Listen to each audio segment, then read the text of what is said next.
Razavan here for IFL TV, proudly sponsored by Everlast. I'm delighted to have with me a very sharp looking and flashy looking as well this evening, Mr. Spencer Fearon. Spence, firstly, how are we doing? I'm blessed, man. How's everything you're in, Raz? Everything is good. Everything is well. Thank you for asking. Talk to me. Looks like you've gone and had a makeover, looking young, fresh, trim. I see something shiny on your wrist as well. Everything well? There's always something shiny on my wrist. Don't worry about that, man. That's good to hear. Spence, obviously, we generally catch up. We generally catch up every week, obviously, on the boxing that's happened and that's going to take place. I just want to go back to last weekend, billed as probably the kind of the biggest fight out of the whole fight camp. Two British challengers fighting for the IBF featherweight title in Kid Galahad and Jazza Dickens. A great dominant performance by Kid just shows the level he's currently at. He is. He's very good. He's very, very good. If you watch that fight on like how he was, how Kid Galahad was throwing out his jab, he'd pop out his jab, he'd throw a very, very good straight left hand to the body. Which, like, I think Jazza Dickens should have worked that out and tried to come in like with like and throw like double hooks, but he wasn't doubling up on his shots. But it was a very, very good performance. It was by Kid Galahad, and you know, now I'd like to see him and Lee Wood get it on in the unification bout. I'll be really, really excited to see that. And I saw Sam Jones put out something like, yeah, be open to that fight. And I'd love to see that fight.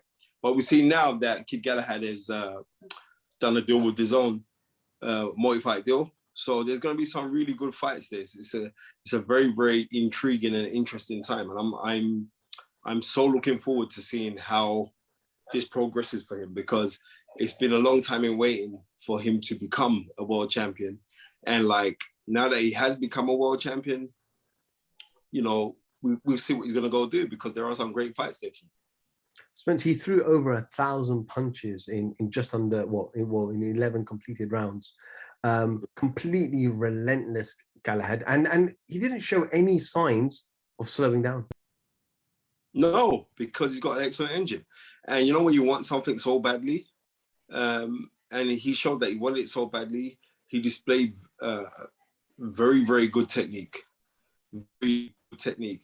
What I like him is like how he'd find his range by like he'll push out his jab just to close the gap. Sometimes it's not, he's using the jab as a rangefinder, not even to hit you, but just for him to close the gap so he could then come in and throw his power shot. I like that. I like how he works through the body. And you know, but you know what? Fair play to Jazza. He did what he could do. You know what I mean? But that was a very, very special performance that we saw on the weekend. Spence, I'm going to test your knowledge now and see, you know, everyone says, oh, he memorized this or he memorized this before the interview. Going to test your knowledge. Have you, in boxing history, as a fighter ever, during a post-fight interview, proposed to his girlfriend? That's dumb. You have to go to the first person to do it where it was a big note, goal, 1990 at Birmingham NEC, Chris Eubanks, 9th round stoppage over Nigel Benn, and then he proposed to his partner, Karen. When he goes, yes, Karen, marry me, Karen, marry me. So yeah, all right. Oh, it's me you're talking to. Come on, man. Come on. You know what? For everyone listening, I generally... And then after, Nigel Benn did the same thing after losing his world title to Sugar Boy Malinga. Lost the WBC crown. But yeah. Spencer, generally and honestly saying for everyone listening, that was random. That wasn't pre-planned. That was 100% random. So well done once again, Spence. But obviously, listen. As soon as people don't, they think that what we could do quite easily. I'm happy to go and do a live with you when you're ready to do an IFL or do a live, and people come in and throw whatever questions they want to. You know what I mean? I'm good. But anyway, Yeah, whatever, man. We'll do that one day, definitely. But obviously, speaking about Alen Babic, obviously took on Mark Bennett, a slugfest from round one until it lasted. Do you think Alan's improving fight by fight? You know what? We're not going to know how good he is until he gets into a real top-ranked opponent. But what I can say is, like, his mindset is of a top-ranked fighter because he's so willing to engage with anybody. He just doesn't care. And because he's that guy who goes on fights and he doesn't care, he makes him so exciting, and throwing hell for leather with no thought process behind it. It's progression, but it's very technical. I like how he throws his uppercuts on the inside, and how he wings away with his overhand right. Good fighter, man. Seriously, and he's exciting. He's that fight fan friendly kind of guy. How he fights, and I mean, I long wish his career. You know, he's managed by Dylan White, and they was talking about calling out some other names for him. I'm looking forward. I'm excited about him. I'm excited about him because I like his style of fighting. We know Dave Allen retired, but obviously Dave Allen's back now. He's doing some 4-rounders and 6-rounders. Yep. I think it's end of this month he's back. He's called out. He said he knocks out Babic in under 4. Well, that's the whole thing. That's the fight I like to see because, like, Dave's mind's right. He can actually fight, you know, and he's called out that fight. So I don't think that's going to be a difficult fight to make. Especially when I hear like the zone's flinging out money like no one's business right now. So like, yeah, that would be an easy fight to make and it'd be financially rewarding to both fighters. So that is a fight that I'd like to see. Fabio Wally and Nick Webb. I thought personally that the stoppage was, the referee could have given him a count, but it looks like Nick didn't complain. No, listen, it was a premature stoppage. I'm saying it as it is. Fabio still would have dealt with him in the next round, as far as I'm concerned. But what happened was, when Nick went down, he should have been able to continue to fight, in my eyes, right?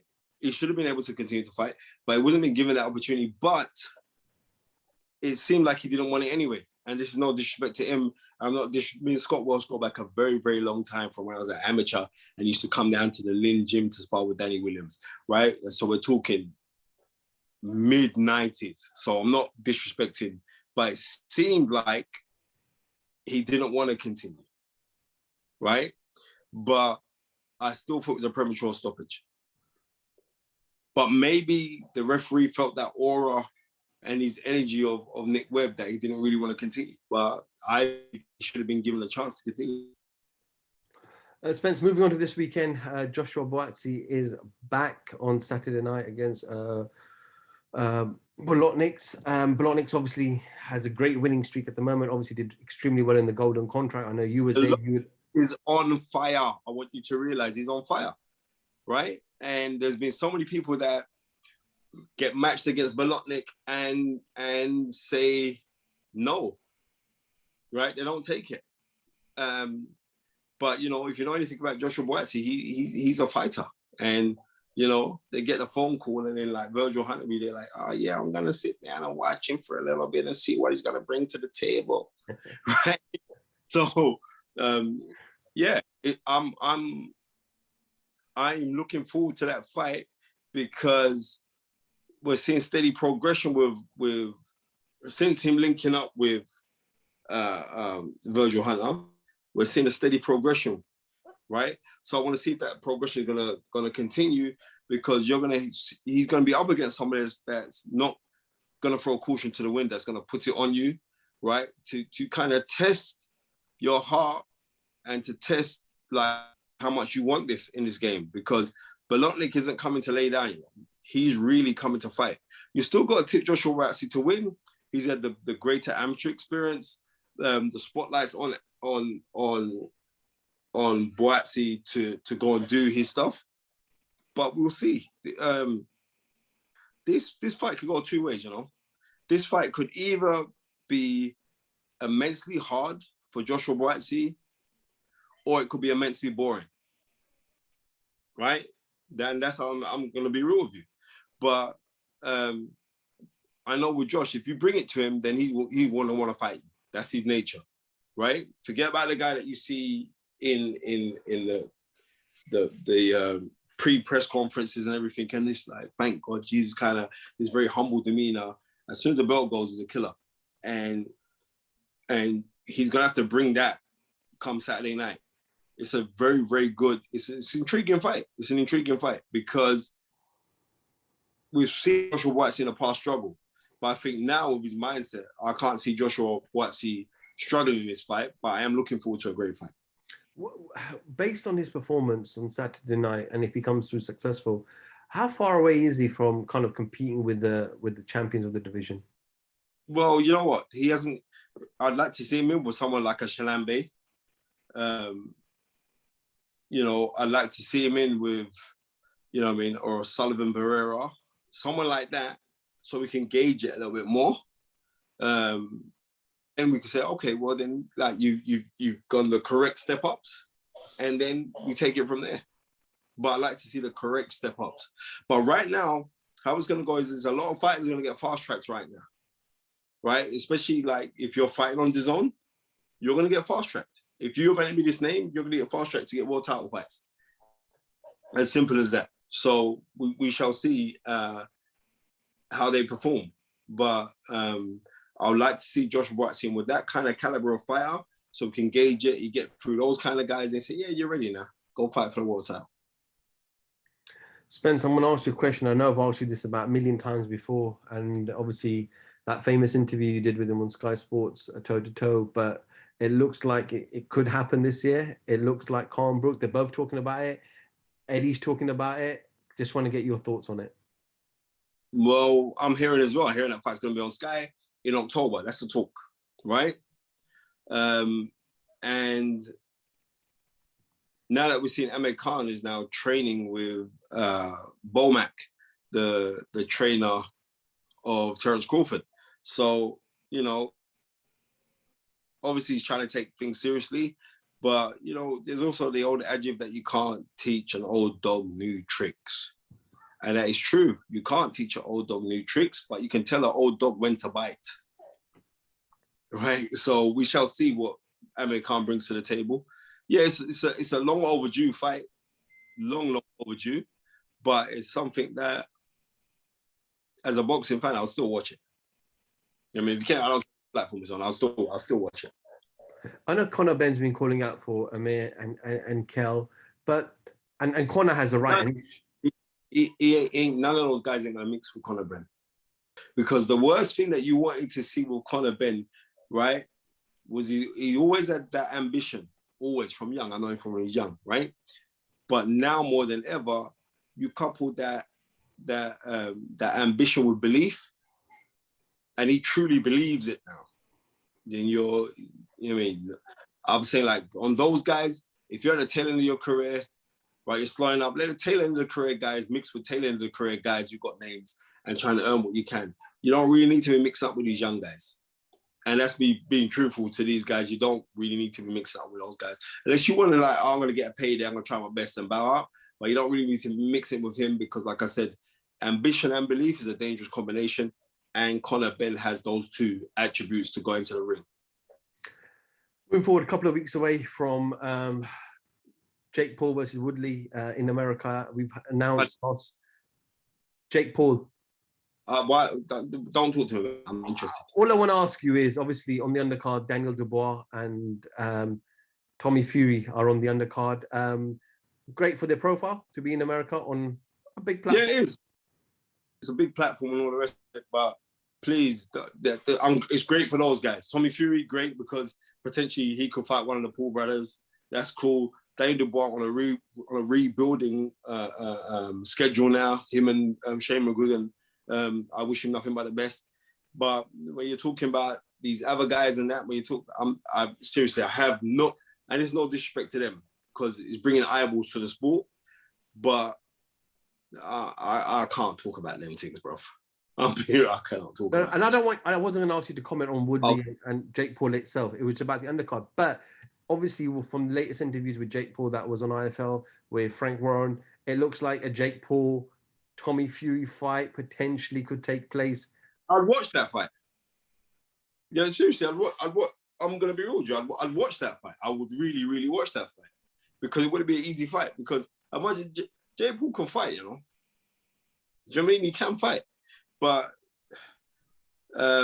if someone can come into this, it's like where I'm seeing guys who've got better amateur pedigrees, not cutting the peas like these guys are. I'm not begrudging what they're doing. I'm saying do your thing, but at the same time, it's like I still want to be a respecter of the noble art.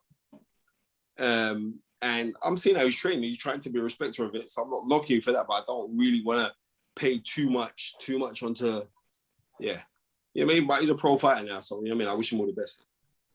Spence, I'll end on this.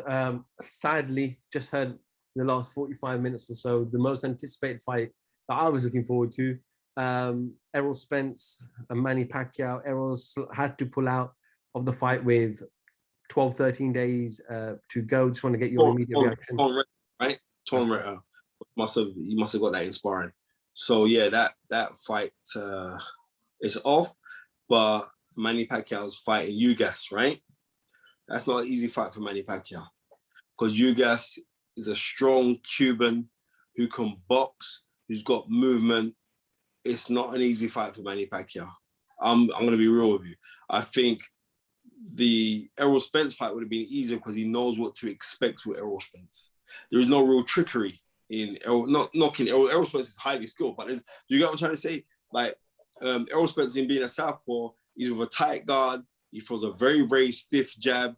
You know what I mean? He pulls back, he throws uppercuts, he comes back with a right hook, then he throws a straight left hand down the pike, and then he's back on his jab, then he'll touch you down to the body with right hooks to the body, straight left hand to the body. This is how Errol Spence is a pattern that Errol Spence fights at, right? Or then he could decide to say, okay, I'm going to be up guard, tight guard, and just box with you. With Ugas is going to be a handful. I'm telling you this now. It's going to be a handful for Manny Pacquiao. And not only that, but with somebody pulling out and then you'll think, okay, I'm going to go take this fight. And also, Ugas is one strong human being. You know, he's strong. So this is not a foregone conclusion. I think the easier fight for Manny Pacquiao would have been against Errol Spence. Wow. Styles make fights. Most definitely. Okay, all right, Spence. Thank you so much for a little bit of your time, my man. I'm sure we'll catch up in a few days' time again to recap over what happened on Saturday night. Stay well, stay safe. Any final comments? Spencer Fearon, IFL TV. Thank you very much.